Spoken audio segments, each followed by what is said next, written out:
우리가 대화를 하다 보면요, 그 사람의 얘기를 이렇게 들을 때요, 내 입장에서 해석할 때가 있죠. 그렇다 보니까 그 사람의 말을 듣다가 엉뚱한 말을 하게 되는 거예요. 나는요, 엉뚱한 대답을 하거나 질문을 하거나 이렇게 되는 경우가 있습니다. 오늘 본문에 나오는 예수님과 제자들의 대화가 이와 같습니다.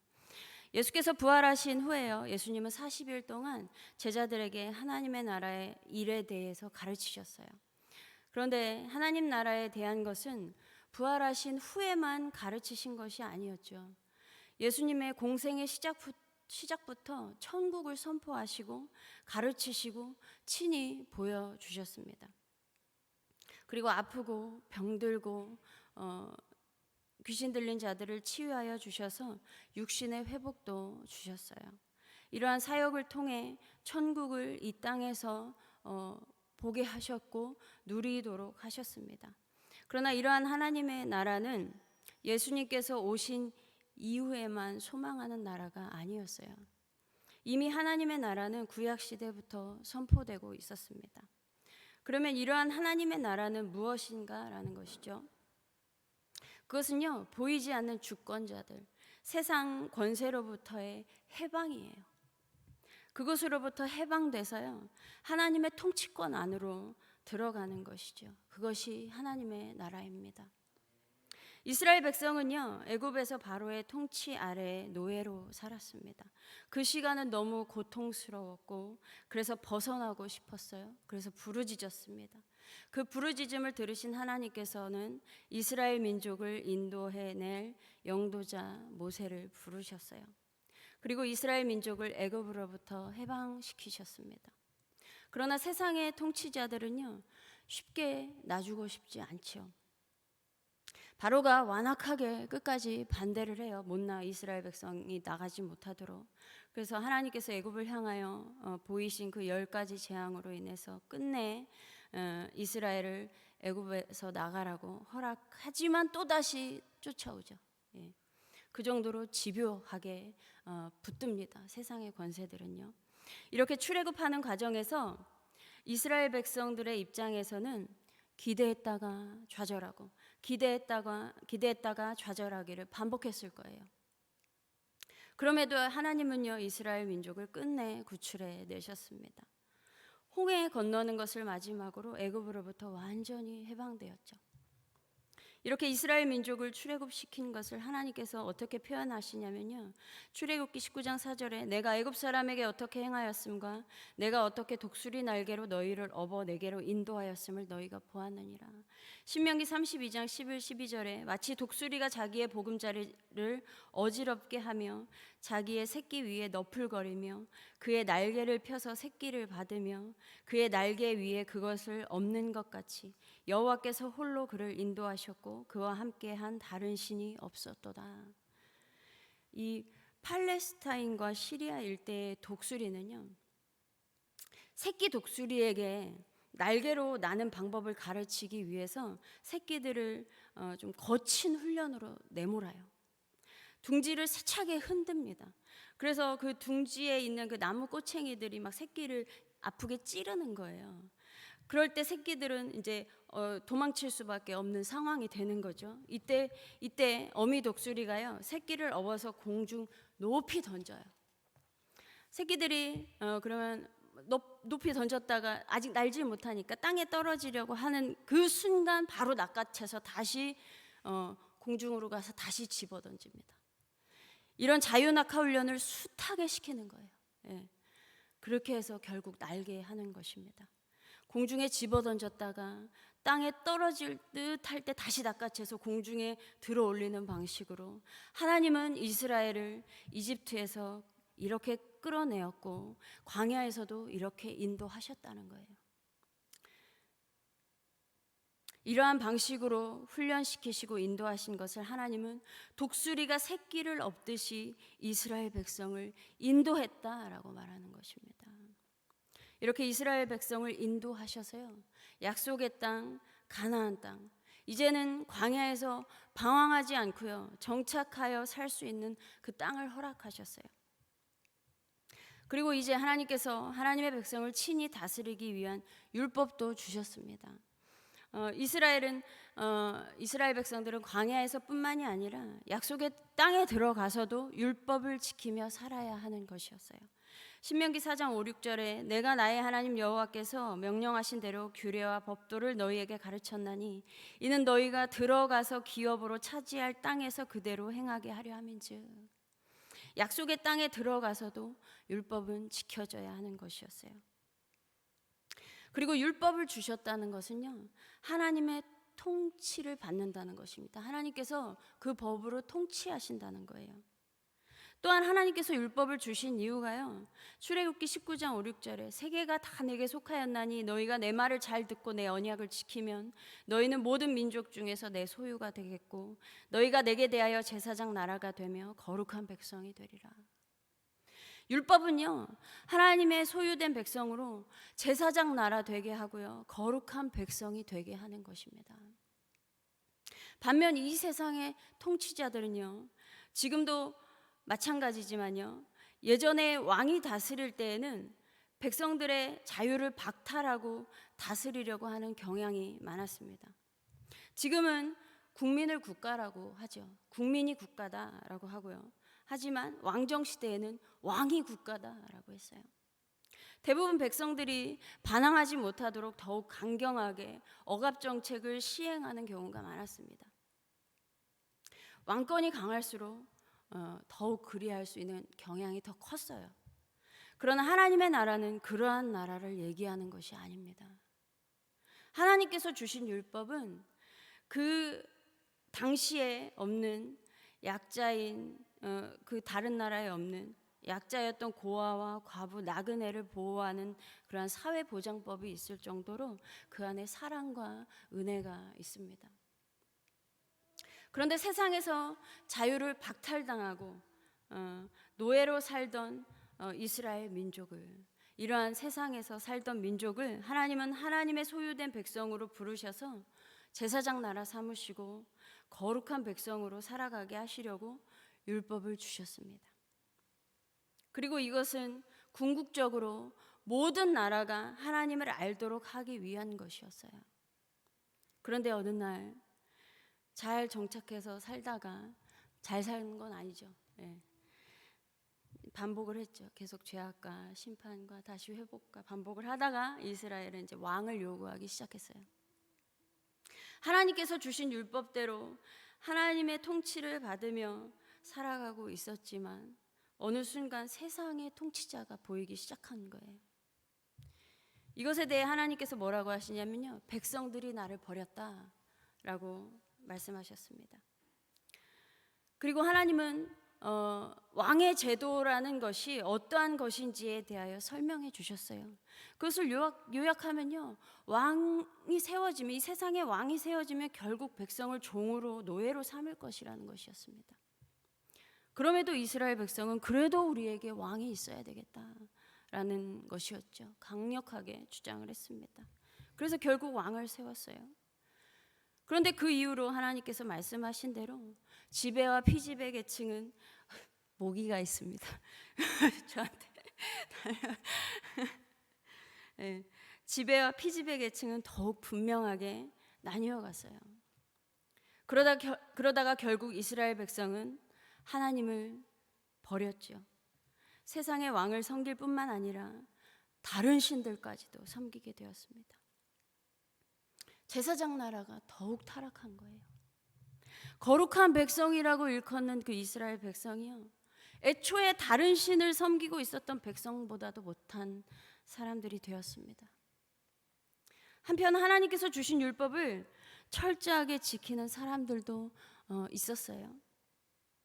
그러나 하나님의 존재는 철저하게 외면한 채 율법을 지키는 것에만 혈안이 되어 있는 사람들이 대부분이었습니다. 그 사람들에게는 믿음과 정의 그리고 긍휼이 없었어요. 병든 자, 귀신 들린 자, 죄인들은 공동체에서 그리고 사회에서 소외시키고 배제시키는 것이 당연했습니다. 그들에게 있어서는요. 대부분 죄인으로 낙인 찍혀서요, 회생의 기회를 얻는 것이 쉽지 않았어요. 이러한 시대에 예수님이 이 땅에 오셨습니다. 그리고 하나님의 나라를 선포하고 가르치고 치유하며 회복시켜 나가셨어요. 회개하라, 천국이 가까이 왔느니라 이렇게 선포되면서 정말 그것이 눈으로도 보여지니까 그 대망하던 하나님의 나라가 선포되니까 백성들이 몰려들었죠. 가난한 자, 포로된 자, 갇힌 자, 눈먼 자, 병든 자, 세상에서 소외된 자들이 더욱 몰려들었습니다. 그리고 예수님의 사역을 보던 많은 무리들은요, 예수님을 이 땅의 왕을 삼으려고까지 했죠. 그러나 예수님은 이 땅에 세상 나라를 건설하려고 오신 것이 아니라 하나님의 나라를 건설하기 위해 오신 것이었습니다. 하나님께서 통치하는 나라, 사람들의 죄로 하나님과 끊어졌던 관계를 예수 그리스도로 말미암아 회복하고요, 한 사람 한 사람이 성전이 되어서 그 안에 하나님이 좌정하시고 친히 다스리는 그러한 나라를 이 땅에 이뤄가고자 예수께서 오셨습니다. 하나님의 나라에 대하여 이사야 11장에서는요, 이새의 줄기에서 한 싹이 나며 그 뿌리에서 한 가지가 나서 결실할 것이요, 그의 위에 여호와의 영 곧 지혜와 총명의 영이요 모략과 재능의 영이요 지식과 여호와를 경외하는 영이 강림하시리니 그가 여호와를 경외함으로 즐거움을 삼을 것이며 그의 눈에 보이는 대로 심판하지 아니하며 그의 귀에 들리는 대로 판단하지 아니하며 공의로 가난한 자를 심판하며 정직으로 세상의 겸손한 자를 판단할 것이며 그의 입에 막대기로 세상을 치며 그의 입술의 기운으로 악인을 죽일 것이며 공의로 그의 허리띠를 삼으며 성실로 그의 몸에 띠를 삼으리라. 그때에 이리가 어린 양과 함께 살며 표범이 어린 염소와 함께 누우며 송아지와 어린 사자와 살찐 짐승이 함께 있어 어린 아이에게 끌리며 암소와 곰이 함께 먹으며 그것들의 새끼가 함께 엎드리며 사자가 소처럼 풀을 먹을 것이며 젖먹는 아이가 독사의 구멍에서 장난하며 젖된 어린 아이가 독사의 굴에 손을 넣을 것이라. 내 거룩한 산 모든 곳에서 해됨도 없고 상함도 없을 것이니 이는 물이 바다를 덮음같이 여호와를 아는 지식이 세상에 충만할 것임이니라. 메시아이신 예수 그리스도께서 이 땅에 오시면 백성을 억압하고 노예 삼는 나라가 아니라 백성을 백성 삼고 노예도 백성 삼고 죽은 자도 다시 살아 백성 삼고 또 자녀 삼는 나라가 오는 것입니다. 그래서 그곳에는 평화가 임하는데 약육강식에서 벗어나는 거예요. 약자와 강자 모두가 동등하게 평화롭게 사는 나라라는 것입니다. 그리스도가 오면 이렇게 하나님의 나라를 이루어 가는 거예요. 그래서 예수께서 유대인의 왕으로 이 땅에 하나님의 나라를 이루려고 오셨는데 유대 지도자들은 예수를 인정하지 않았고 로마인들은 예수를 조롱했으며 예수의 제자들은 예수님을 오해했습니다. 예수님의 공생애 동안 제자들은 예수님이 말씀하시는 하나님의 나라를 기대했어요. 그런데 이 세상에서의 시각으로 그 나라를 계속 바라봤죠. 그래서 예수께서 다스리는 그 나라가 임할 때 그 좌편에 우편에 저를 앉혀주세요. 우리 자녀를 좀 앉혀주세요. 이렇게 얘기했습니다. 근데 그럼에도 불구하고 그 나라를 기대했는데 예수님이 십자가에 못 박히신 거예요. 그 모든 것이 무산되었습니다. 그런데 또 3일 만에 부활하신 거예요. 그리고 또 하나님의 나라에 대해서 또 가르치시는 거죠. 그러니까 다시 그 예수님께서 다스리는 하나님의 나라에 대해서 기대하게 된 거예요. 그래서 함께 모였을 때에 제자들이 예수님께 주께서 이스라엘 나라를 회복하심이 지금입니까? 하며 여쭈었습니다. 이렇게 제자들의 시선은 여전히 세상에 머물러 있었어요. 공생애 동안 예수님을 따르며 보고 배웠던 하나님의 나라, 부활하신 후에 배운 그 하나님의 나라에 대하여 여전히 세상의 시선으로 바라보고 있는 거예요. 그러면서 하나님께서 우리 조상 이스라엘을 세상의 권세로부터 출애굽시켰던 것처럼 드디어 부활하신 예수께서 우리를 로마의 권세로부터 해방시켜 주실 때가 지금인가 싶었던 것이죠. 그런데 예수님께서 말씀하시는 것은요, 그 때와 시기는 아버지께서 자기의 권한에 두셨으니 그것을 바라보지 말고 성령을 받고 예수의 증인이 되라는 것이죠. 예수님께서 이렇게 말씀하셨듯이 하나님께서 그 이후에 하나님께서 정한 때와 시기는 제자들과 유대인들이 바라는 대로 흘러가지 않았습니다. 이 이스라엘의 회복의 그 기대가 자신들이 원하는 그 시기도 아니었고 그렇게 바라는 대로 흘러가지 않았어요. 이스라엘은요, 예수님 승천하신 이후로도요, 로마의 지배에 계속 있었습니다. 그리고 AD 70년에 로마에 의해 멸망해요. 예루살렘이 파괴됩니다. 그 이후로 많은 유대인들은 1900여 년 동안 이 나라 저 나라에 흩어져야만 했어요. 그리고 그 1900여 년 동안 이스라엘 지역은 끊임없이 분쟁 지역이 되었습니다. 끝내는 영국의 식민지로 있다가 1948년에 독립해서 지금의 이스라엘 국가가 되었어요. 그런데 여러분, 만약에 예수님 당시 제자들이 그 시선이 계속 이스라엘의 회복, 그 이스라엘의 독립, 로마로부터의 해방, 거기에만 계속 머물러 있었다면 그 어떤 소망도 없는 거죠. 절망의 연속이었을 것입니다. 그래서 제자들의 질문에 예수님께서 말씀하시고자 한 것은요, 세상 나라의 그 흥망성쇠는 하나님의 손에 있고 세상의 역사는 하나님께서 다스리고 계시니 너희는 아버지께서 약속하신 성령을 받고 나의 증인이 되라 라고 말씀하신 거예요. 세상의 나라를 세워가는 것이 아니라 성령과 함께 나의 증인이 되어 하나님의 나라를 세워가자는 것이었습니다. 그렇게 해서 제자들은요, 예수님께서 말씀하신 대로 예루살렘을 떠나지 않았습니다. 약속하신 성령을 기다렸어요. 함께 모여 기도했습니다. 그래서 제자들은 성령을 받고 땅끝까지 예수님의 증인이 되었어요. 그리고 그 제자들이 가는 곳에는 하나님의 나라가 임했습니다. 그런데 하나님의 나라가 임하니까 세상이 변해가는 거예요. 여러분, 우리는요, 하나님의 말씀을 보고 해석하죠. 그러면서 이 세상이 더 나은 세상이 되기를 바라며 기도합니다. 또한 세상에서의 나의 삶이 조금 더 나은 삶이 되기를 기도하죠.